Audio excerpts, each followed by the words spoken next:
should I do then?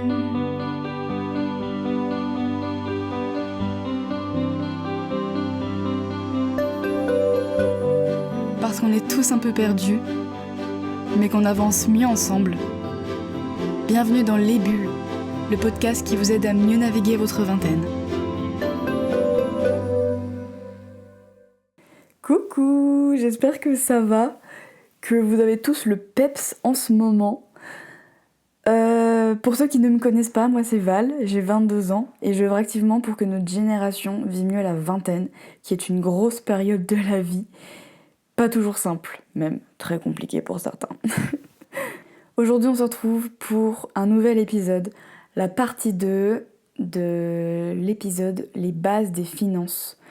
Tout ce qu'on ne vous a pas appris sur l'argent avec Stéphanie Pinault, qui est ancienne experte comptable et qui a gentiment accepté de venir parler de ce sujet qui nous handicape pas mal et sur lequel on est pas mal ignorant, trop ignorant d'ailleurs. Voilà, pour nous enseigner les bases et pour nous apprendre à mieux gérer notre argent et à moins se sentir fauché. Si vous êtes là, c'est que vous avez sûrement écouté la partie 1. Sinon, je vous invite à le faire parce que cet épisode est la suite de la partie 1. C'est une partie qui est plus courte, mais vous allez voir, elle est très très cool. Bonne écoute! Également, quelles sont selon toi les erreurs à éviter à notre âge? En tout cas, à partir du moment où on commence à entrer dans la vie active jusqu'à 30 ans, et qui se font encore trop. Je pense que c'est des erreurs alors à éviter à votre âge, mais à éviter à tout âge de la vie. Oui. Ça sera de vivre au-dessus de ses moyens. Que non, on n'achète pas une super voiture juste pour aller flamber parce que c'est une super voiture et c'est chouette. C'est un moyen de locomotion, on se détend. Si on n'a pas les moyens d'acheter la super voiture, on achète un moyen de transport en dessous et tout va bien, c'est ok. Prendre un crédit à la consommation sans réfléchir. Les crédits à la consommation, pour moi, c'est monstrueux. C'est un piège sans fin.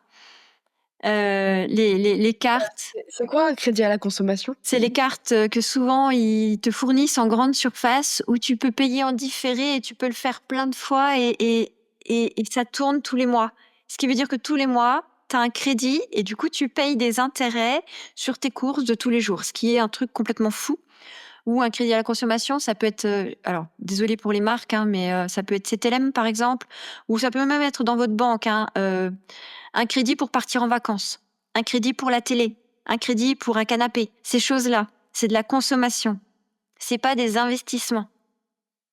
Ok. Donc on en revient à ce qu'on disait en début d'entretien. Les prêts, c'est vraiment pour des choses qui derrière vont rapporter de l'argent ou éviter d'en dépenser. Et le canapé, les vacances, la télé, ça ne rapporte pas d'argent et ça n'évite pas d'en dépenser. Donc, pas de crédit pour ce genre de choses. On peut parfaitement partir en vacances avec une toile de tente et un budget minime. On peut faire du woofing, on peut faire plein de trucs et s'éclater.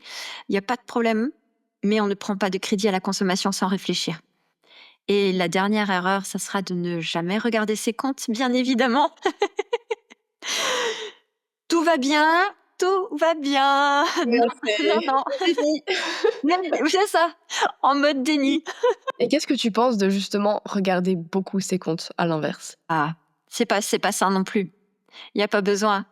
Une fois par semaine, ça suffit amplement. Il n'y a Oui. pas besoin. C'est comme si demain, tu te transformes en youtubeuse et que tu allais voir tes stats toutes les 10 minutes. Ça ne va pas changer la performance de ta vidéo YouTube. C'est vrai que ça peut être stressant. Eh ben, c'est la même chose, t'as pas besoin. Tu y vas une fois par semaine au moment où tu fais tes comptes. À la limite, si t'as un gros achat à faire, une petite vérification si ça passe ou pas, et c'est tout. Il n'y a pas de jugement par rapport aux chiffres. Les chiffres, c'est juste une réalité. Et en fait, les regarder, c'est déjà faire le chemin à moitié parce que tout là où on met son attention s'améliore. Et dès l'instant où tu vas regarder ton compte bancaire, bizarrement, ce fameux 3e poste de « ça a disparu », il va se réduire comme peau de chagrin. Et tu auras fait la moitié du chemin pour t'améliorer en fait à regarder tes comptes. Mais il n'y a pas besoin de les regarder tous les 3 heures. Oui. Et d'ailleurs, qu'est-ce que tu aurais à dire à toutes ces personnes-là qui évitent de parler, en tout cas, de leur compte, qui évitent de parler de l'argent, qui ont peut-être la peur de manquer? Oh, question délicate et compliquée parce qu'en fait, l'argent est un sujet tabou en France, vraiment très tabou. Moi, j'ai pas de tabou parce que j'ai fait un bac économique et social. Alors, je sais que ça n'existe plus, mais bref, voilà, économique et social. Donc, et après, je suis partie dans des études financières directes. Ce qui veut dire que moi, je parle argent depuis mes 17 ans, puisque je suis de décembre, donc j'ai passé mon bac à 17 ans. Et c'est vrai que j'ai vraiment pas de tabou par rapport à ça, mais je me suis déjà retrouvée dans des situations de gêne profonde où justement, n'ayant pas de tabou, j'ai demandé le salaire à des, des collègues. Hein. Combien tu gagnes, toi? Et j'ai bien senti qu'il y avait de gros, gros, gros malaises. C'est fou, hein, c'est fou. Alors qu'en soi, on passe tous par là, enfin, C'est ça. ça doit être Et moi, normal. je me dis, mais si on n'en parle pas, comment on fait pour petit 1 s'améliorer? Alors, quand on est jeune, parce que moi, c'est ça, je l'ai très vite senti. Hein, c'est mon premier job où, moi, du coup, c'était une boîte où il y avait une vingtaine de personnes et régulièrement. Et toi, tu gagnes combien? Et je voyais les gens se décomposer en mode, mais ça se demande pas, mais ça se dit pas, mais oui, mais 'fin, c'est juste pour me projeter et savoir à quoi je pourrais m'attendre parce que t'as 10 ans de boîte, t'as 5 ans de boîte, comment une carrière ça évolue, t'as le même niveau que moi et d'études, comment et les gens sont hyper mal à l'aise. Donc moi, par rapport à ça, j'aurais juste à dire, on va se détendre 2 minutes, souffler, parce que l'argent, c'est juste un flux, c'est pas un jugement de la personne. On ne se juge pas soi-même vis-à-vis de l'argent qu'on gagne. Et Ça, notre valeur c'est ne ça. dépend pas de l'argent qu'on gagne aussi. Pas du tout. Pas du tout, du tout. Parce que clairement, la caissière dont on parlait tout à l'heure, pour moi, elle a plus de valeur que le politicien qui gagne beaucoup plus d'argent. Donc, clairement, la valeur des gens ne se fait pas sur leur rémunération. Ce qui est sanctionné, entre guillemets, dans le sens littéral du terme sanctionné, c'est-à-dire le constat par rapport à un salaire, normalement, c'est la valeur du travail donné à son patron en face, c'est-à-dire le service qu'on va lui rendre en travaillant pour lui. Ni plus ni moins. C'est pas la valeur de la personne. Et puis derrière, il y a en effet, tu abordes cette sensation de manque. La sensation de manque, c'est super compliqué parce que je vais peut-être vous paraître un peu perché, mais là, on part sur des énergies, des pensées. On a côtoyé les mêmes personnes. Petite pensée pour Cédric. Oui. Et de ce fait, dès l'instant où on pense qu'on va manquer, la pensée créant la réalité, ben, le manque va s'installer. Alors qu'à l'inverse, et ça, j'ai pu le constater dans ma vie. Hein, je veux dire, les moments où j'étais en mode dépressive, en mode ça va pas du tout, on n'a pas assez d'argent. Pour le coup, on avait littéralement pas assez d'argent les mois qui suivaient. Alors que quand j'étais plutôt en mode trouver des solutions, plutôt Ouais, qu'en c'est mode ça. désespoir, comment je vais faire pour pouvoir m'offrir ça? Comment je vais faire pour pouvoir manger mieux? Comment je vais faire pour... Eh ben, les solutions se mettaient en place. Alors, les solutions, ça pouvait être aussi aller négocier mon salaire avec mon patron. Oui. Oui, c'est vrai. Ça pouvait être aussi faire des heures sup, payées. Oui. Ça pouvait être... Ouais, non, mais je précise parce que les heures sup, j'en ai fait un paquet de non payés. Jusqu'à ce que j'aille négocier avec mon patron. La négociation a été folle. Parce qu'en fait, je vous ai dit que la rémunération était le service qu'on rendait à son patron. Et donc moi, j'étais auditrice, je faisais des déplacements. Et à côté, on avait acheté une maison à rénover. Et donc vraiment pas cher, mais beaucoup de travaux qui prenaient beaucoup de temps. Et donc en fait, soit j'avais l'argent pour payer les artisans, soit je passais du temps dans la maison à rénover. 2 options, pas 15, 2. Et en fait, je vais négocier une première augmentation avec mon patron qui refuse, tout cash. J'y suis allée avec, donc j'avais peut-être 22 ans, donc toute jeune, en mode voilà, ça serait bien que. Bon, je me suis fait remballer. Je me suis fait plein de films dans ma tête à dire attends, si j'avais dit ça, si j'avais dit ça, si j'avais dit ça. Jusqu'à me dire moi, je vais y aller au culot. À dire, voilà, en fait, personnellement, j'ai une maison où j'ai des travaux à faire. Et donc, 2 possibilités. Soit je travaille dans la maison, soit je paye des gens pour le faire à ma place. Si je travaille dans la maison, ça veut dire qu'il va me falloir du temps. Donc les heures sup que je fais pour vous, elles vont plus être possibles puisqu'elles seront dédiées à la maison. Il s'est fâché. Vraiment. J'ai eu quelqu'un de tout rouge et tout Monsieur Colère dans le dessin animé des émotions, c'était ça. Waouh! Et donc? Il m'a demandé de quitter son bureau. J'ai quitté son bureau. Il devait partir en clientèle, puisque moi j'ai des métiers où tu pars en clientèle. Et donc il part. Et 15 minutes plus tard, mon téléphone sonne. Téléphone perso, hein. Je vois le nom de mon patron s'afficher, donc c'était pas inhabituel, puisque quand moi j'étais en clientèle, c'était le seul moyen qu'il puisse me joindre, donc il avait mon téléphone. Et donc je décroche, et il me dit, c'est d'accord pour l'augmentation, mais on parlera des conditions parce que ça sera pas une augmentation comme ça.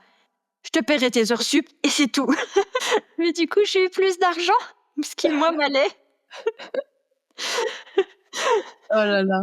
Donc J'espère que l'ambiance derrière a quand même été agréable. Enfin, que ça t'a pas rendu malade et qu'il t'est pas retombé dessus trop fort, quoi. En fait, c'est une question de posture. Moi, je savais que, de toute façon, ma priorité à moi, pas la sienne, pas celle du boulot, pas celle... Ça, c'était son problème à lui. C'était sa responsabilité à lui. Mon problème à moi, c'était que j'avais une maison en travaux et qu'il faisait vraiment super froid. J'habite en Franche-Comté. Il fait vraiment super froid l'hiver et donc je ne pouvais pas rester dans cette situation. Les travaux devaient être faits. Par quel moyen? Du coup, est-ce que c'était moi qui allais les faire avec mon propre temps? Oui, ce qu'il préférait que je travaille pour lui sur le temps. En même temps, je lui rapportais beaucoup d'argent quand je travaillais, donc il n'y avait pas de problème, tu vois. Mais qu'il m'en fasse profiter aussi. 15 minutes de réflexion, hein, ça lui a pris pour se dire que finalement, il valait mieux que je continue sur cette lancée et que je ne fasse pas pile 35 heures. Oui, oui. Il lui a pas fallu 3 jours, 15 minutes de réflexion. Dis donc, chapeau, hein. Une question de posture. Et derrière, que oui ou non, ça m'est retombé dessus. En fait, ce qui est assez rigolo, c'est que le métier d'expert comptable, il s'apprend sur le tas. Dans le sens où moi, je suis arrivée, j'avais mon bac plus 4, donc ma maîtrise. Ça n'existe plus les bac plus 4, hein, mais je suis d'un ancien temps. J'ai passé mon bac plus 5 en candidat libre pendant que je bossais à côté. Et j'étais déjà avec ce poste-là, hein, qui était mon premier vrai CDI. Et puis, à côté, une fois qu'on a son bac plus 5, on a 3 ans de stage professionnalisant pour arriver au diplôme d'expert comptable. Et après, on passe le diplôme d'expert comptable. Et en fait, quand j'ai fait ce que j'ai fait, j'étais déjà dans le circuit, c'est-à-dire que j'étais en train de passer mon bac plus 5 et tout le cirque. Et clairement, j'étais pas son employé préféré. Mais il y a un espèce de respect qui s'est imposé. Tu vois ce que je veux dire? Une question de posture. Et en fait, par rapport à ce que j'étais en train de faire, c'est-à-dire mes études d'expertise comptable, ça allait avec le truc. C'est-à-dire qu'être capable de se poser, de parler argent et de poser ses objectifs clairement sur la table, ça fait partie du job d'expert comptable. Donc j'étais en train d'apprendre mon job quelque part. La posture, elle était déjà là. Et c'est en ça que non, j'ai pas eu de retombées négatives. Et même mieux, c'est qu'après, une fois que j'ai été expert comptable, on a des journées de formation en tant qu'expert comptable qui sont obligatoires. Et du coup, on se retrouve tous entre experts comptables d'une même région parce que, voilà, hein, ils venaient s'asseoir à côté de moi. On était une trentaine dans la pièce, c'est à côté de moi qu'ils venaient s'asseoir. Donc, non, j'ai pas eu de problème après parce que j'ai pas été vindicative. Je lui ai laissé un choix. Je lui ai pas rentré dedans. J'ai ouvert une question en mode, vous choisissez quoi? Je travaille toujours autant pour vous et je continue à faire des heures sup, ou je fais 35 heures parce que j'ai besoin de temps à côté. Vous choisissez quoi? Il n'y avait pas d'agressivité, il n'y avait pas de surenchère quelconque, c'était hyper carré. Je l'avais répété et répété comme une scène de théâtre, hein, c'était carré. Waouh. Franchement, chapeau, c'est hyper inspirant ton histoire. Mais du coup, ouais, ça ramène au fait que, en fait, avoir peur de manquer, ça sert à rien et que, au lieu de se «morfondre» entre guillemets, même si bon, évidemment, c'est plus facile à dire qu'à faire. Il faut essayer de, trouver des solutions et qu'en fait, l'argent, la maîtrise de l'argent, en fait, les finances, c'est une compétence et que, c'est soit l'argent nous gère, soit c'est nous qui gérons l'argent et en fait, c'est aussi cette posture-là à savoir prendre et juste être ouvert à l'apprentissage et avoir un petit peu de discipline au début parce qu'évidemment, il faut de la régularité quand on n'a pas l'habitude pour, commencer à prendre ces habitudes-là et comprendre des choses et ensuite, les mettre en place et et et choisir de prendre les choses en main, quoi. Pour respirer un grand coup, c'est juste un flux monétaire. C'est juste des mouvements d'un côté et de l'autre. Tout va bien. C'est que ça. Certains diront que l'argent est une énergie. Je pense, ouais. Ouais. Et par rapport à ça, dès l'instant où on le voit comme une énergie, c'est neutre. C'est pas mal, sale ou super bien. C'est neutre. C'est une énergie et derrière, c'est ce que tu en fais qui est bien, mal, peu importe. Et en te basant sur ton expérience et tout ce que tu as pu accumuler en termes de savoir, dans ton parcours et cetera, hem, qu'est-ce que tu aurais aimé qu'on te dise justement à 20 ans? Quels conseils tu aurais aimé qu'on te donne qui auraient pu clairement tout changer dans, ta vision ou ta maîtrise de l'argent ou enfin toute ta relation avec ça et ta vie financière? Justement, ce que je viens de te dire, dans le sens où moi j'ai fait des études de finance. Donc en fait, euh, on m'a encadrée. J'ai été disciplinée à suivre mes comptes, à faire tout ça, avant même de gagner de l'argent. Plus tard, il n'y a pas si longtemps que ça, hein, j'ai pris conscience que l'argent était un flux. Alors ça, je le savais mentalement, mais, mais plus en profondeur, plus en termes justement un peu perchés d'énergie et tout ça. Parce que justement, ces histoires de manque, ces histoires d'abondance, elles viennent aussi de la pensée et ça, j'étais hyper cartésienne quand j'avais 20 ans. Ça n'existait pas pour moi. Donc, faire ses comptes, se discipliner par rapport à ça, suivre les choses, être réaliste et conscient et à côté, avoir cette notion un peu spirituelle que l'argent, c'est une énergie, c'est un flux et que c'est neutre. Oui, enfin, en soi, c'est un échange, quoi. On en gagne, Ouais, on dépense et ça revient. oui. Et ça, pour moi, quand j'avais 20 ans, malgré mes études financières, je pense que l'argent a été connoté. C'était pas forcément. C'était sale. C'était pour faire de mauvaises choses, de mauvais investissements. Après, j'ai eu des études où clairement j'ai appris à jouer en bourse entre guillemets. Et quand on joue en bourse, le terme, moi je le trouve très très fort. Jouer en bourse, mais derrière il y a des vies parce que c'est de la matière première, parce que il y a des travails, enfin des jobs. Et ça, moi j'avais ça dans la tête. Et du coup, c'était pas facile d'être assez ouverte sur le fait que, en fait, je vais pas dire que les riches, je voyais Picsou qui plonge dans sa piscine d'argent, mais il y avait un peu de ça, tu vois. Et en fait, non, pas du tout. L'astuce que j'aurais aimé connaître il y a 20 ans, c'est que l'argent, c'est ce qu'on en fait. Oui. Aussi, ouais. Oui, que c'est un moyen, en fait C'est juste un moyen. et que C'est c'est un un carburant. oui et que c'est un échange de valeurs. Moi, je sais qu'on m'avait déjà dit ça et que ça m'avait vraiment aidée en termes de j'avais moins peur de dépenser, enfin, je culpabilisais moins quand je dépensais parce que je savais pourquoi je dépensais et je choisissais aussi dans quoi je voulais dépenser et Conscience, ouais. bah, écoute, merci beaucoup, pour ton intervention, d'être venue aujourd'hui, d'avoir partagé tout ça. J'espère que ça aura parlé aux gens aujourd'hui, que ça va les aider à passer à l'action.